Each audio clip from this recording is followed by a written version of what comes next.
Well, hello, folks. I'm Joe Wesley, starting a little bit early. For those who are visiting us again, thank you very much for coming back. You already know what the newbies don't know, our first time visitors, that we do start a little bit early just to give you some background flavor of what we're all about here, to let you know that this is not pre rehearsed, it's not preconditioned, it's spontaneous.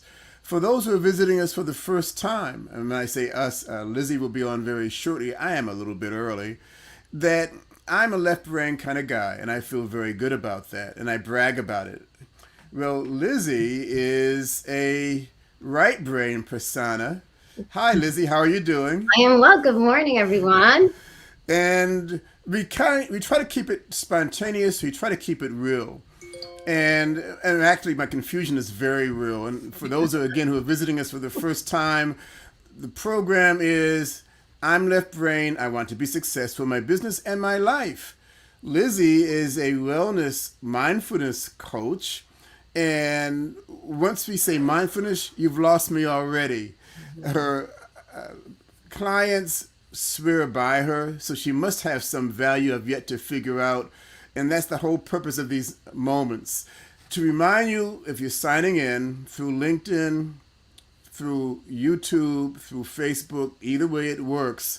When you do the YouTube version, please sign in either through your YouTube or Google account. We ask you to do that so you can leave comments in all three venues.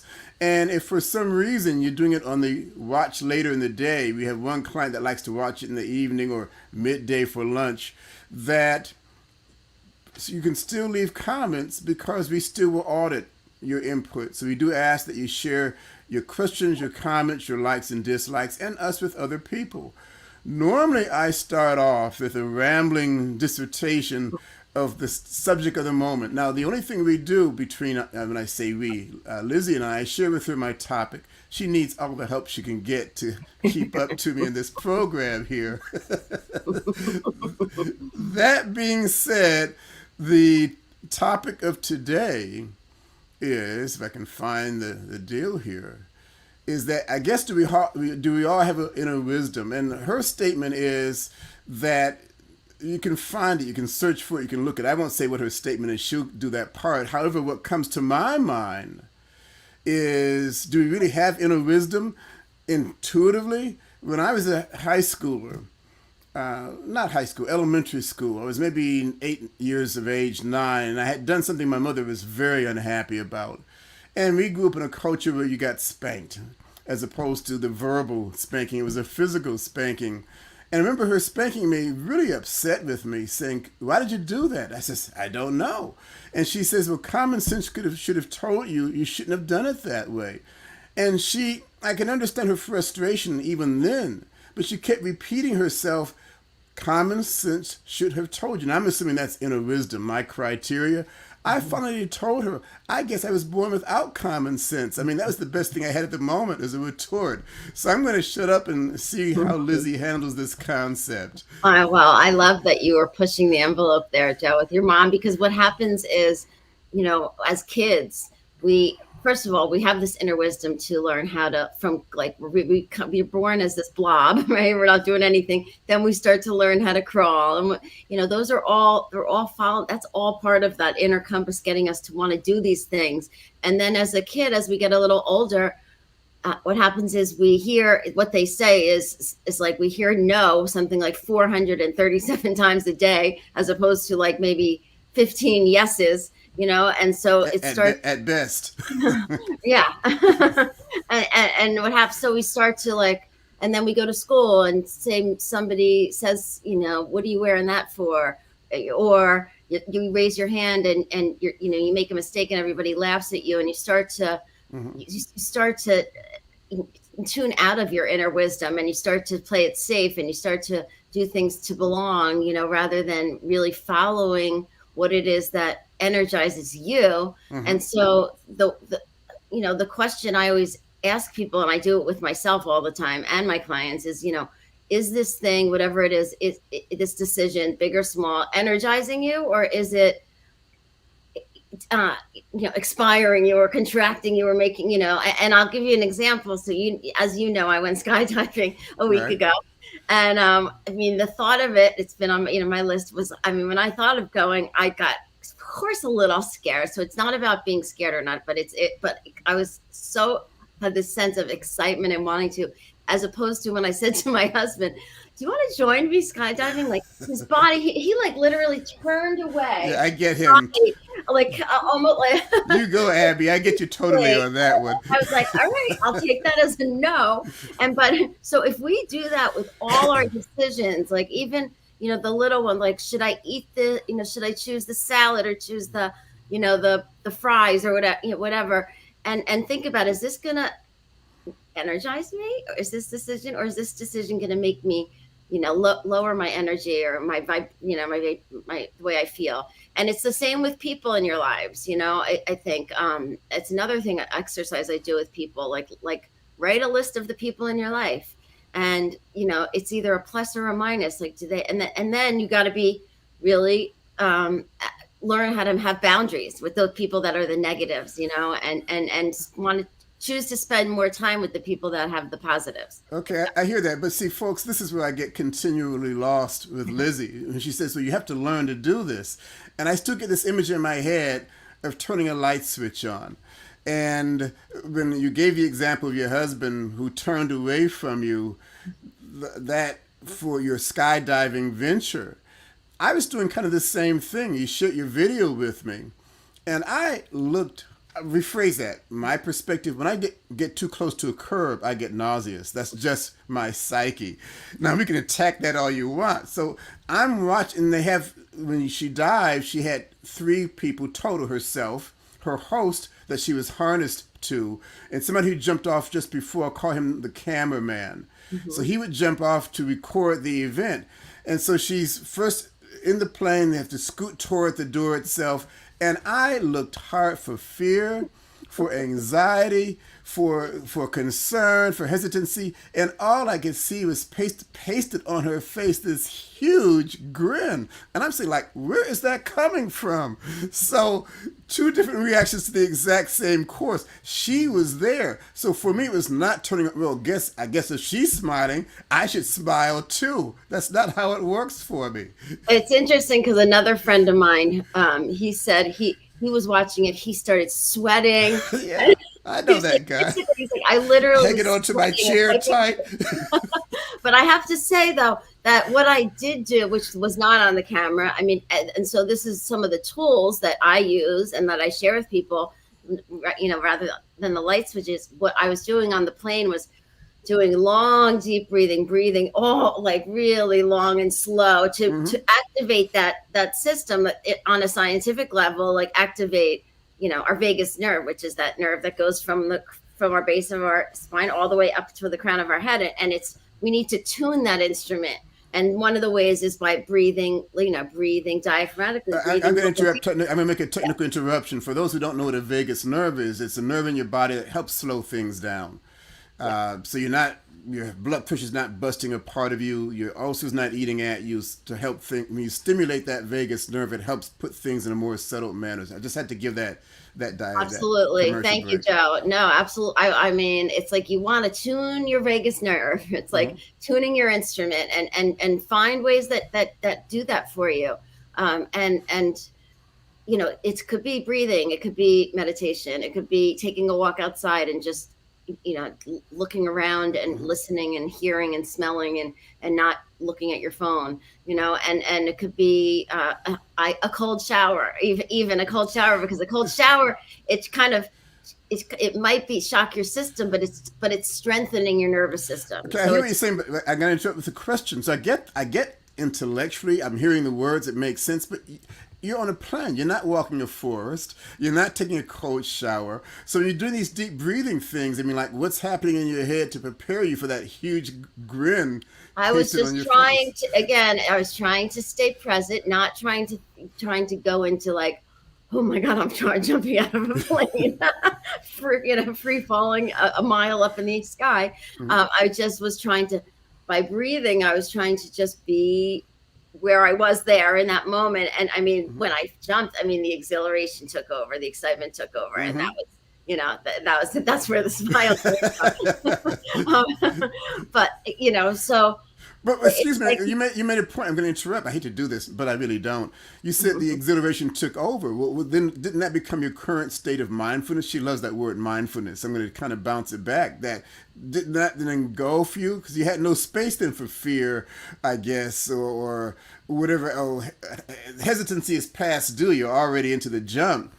So is that well, another? I think that's the reason for myself, but I think for a lot of people that why we do these things that are, that force us to stay in the present moment, because it feels so good to Mm-hmm. be exhilarated and be in that state of, you just have to go with it and enjoy the ride, and do the things, of course, to be safe, which I knew I had the guy behind me. Mm-hmm.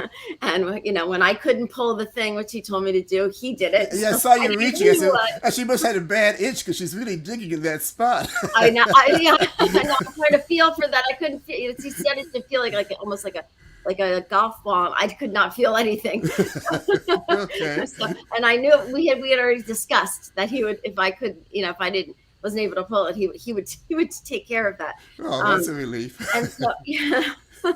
So, but again, I've seen so many like miracles happen when people learn how to just get quiet enough to listen again, to following that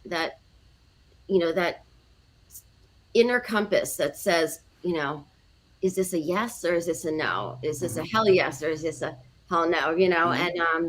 And and again, they may have to face the fear and do it anyway. It's not about doing something scary, but it's about making decisions that are aligned, because we're energetic beings, really. So Mm-hmm. following that, and if we start to, again, develop that sense of self-awareness and trust, I mean, if we can't trust our own decisions, again, we just do things to people please, and we're going to end up, making decisions that are not for us.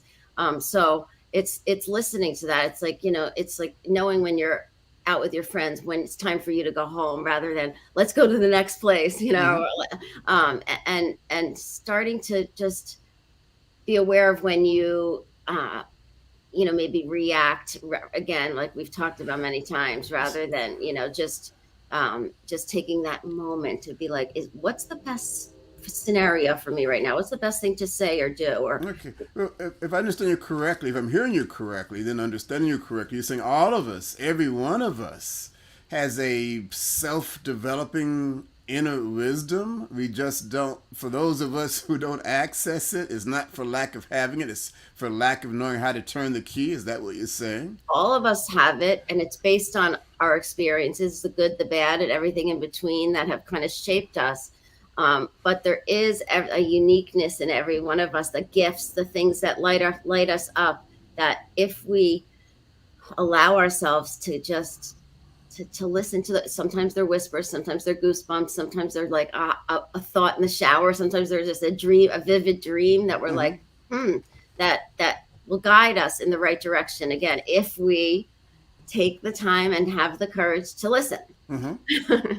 and follow it as So when direct. I was so when I told my mother that the time I was getting my spanking at the age of 9ish, that I have no common sense, that was a misstatement. If I'm hearing you correctly, because it was clear to me I had I none. think that was like, we test our environments, we test things to see, is this a good thing or a bad thing? And um, maybe what you were doing. Do you remember what it was that you were doing? All I Was remember is the spanking in my verbiage. Yeah. However, what you're saying though brings to me a question slash thought Mhm. that when I did it, and whether the spanking was relevant or not to it, I can't recall. But certainly you mentioned the issue of expanding a learning curve. So as we grow and we experience things, I guess that adds to the flavor of one's wisdom or common sense. Yeah, Assuming the same thing. it adds to the contrast, like, of this is something I want to do versus this is something that doesn't bring me joy. Does it, so we have to kind of have both of those, the ones that the things that we don't want, in order to know the things that we do want to, have in our lives, right? And it changes over time. Like some people are really focused, like I work with, are focused on making money, and and that might be their focus, but and then when they make the money, they're like, it's like they don't feel fulfilled anymore, so they want to think about what's the next thing I can do, what's the and so it's a process of growing, and again, expanding our awareness, expanding our experiences, and trying things on, and also knowing that you have a choice, like my husband, to say no, not for me. Yeah, I I'm with him on choose that not one to still. skydive. You can you do know all the talk you want. I ain't going that direction.